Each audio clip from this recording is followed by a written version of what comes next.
అనకాపల్లి జిల్లా కే కోటపాడు మండలం డి అగ్రహారం గ్రామం.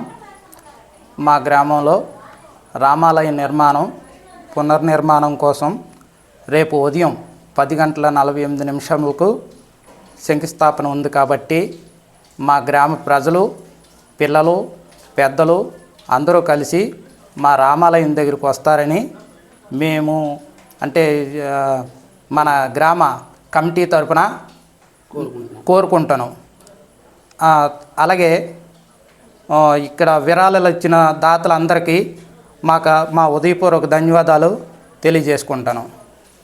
శ్రీరామ్, జై జై శ్రీరామ్.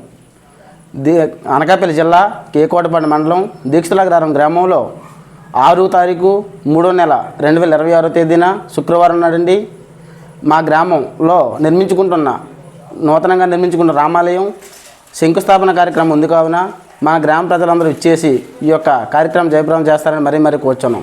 అదేవిధంగా మన గ్రామంలో పెద్దలు, స్వగ్రామ యూత్ అసోసియేషన్, ఈ కమిటీ సభ్యులు అందరి సమక్షంలో ఈ శంకుస్థాపన కార్యక్రమం జరుగుతుంది కావున ఈ గ్రామ ప్రజలందరూ ఇచ్చేసి ఈ యొక్క కార్యక్రమం జయప్రదం చేస్తారని మరీ కూర్చున్నాం. అదేవిధంగా ఈ యొక్క రామాలయ నిర్మాణకు గాను మా గ్రామంలో ప్రతి ఒక్కరూ కృషి చేస్తున్నారండి. ఈ యొక్క విరాళాలు కూడా ఎప్పుడూ ఇవ్వలేని విధంగా, ఎన్నడూ ఏ గ్రామంలో చూడలేని విధంగా మా గ్రామంలో స్పందించడం జరిగిందండి. ఆ యొక్క గ్రామ ప్రజలందరికీ మన గ్రామం తరపున, మన గ్రామ కమిటీ సభ్యుల తరపున ధన్యవాదాలు తెలియజేసుకుంటున్నాం. జై శ్రీరామ్, జై జై శ్రీరామ్. జై శ్రీరామ్, జై జై శ్రీరామ్.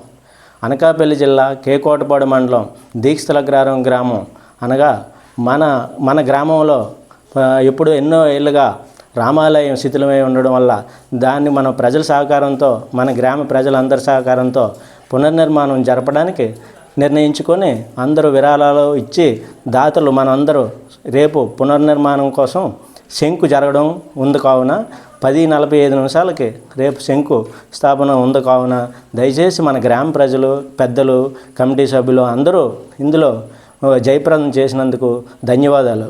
కావున మనందరి ప్రజల సహాయ సహకారాలు ఇలాగే ఎప్పుడూ ఉండాలని కోరుకుంటూ ఆ దేవుడిని ప్రార్థిస్తూ ఆ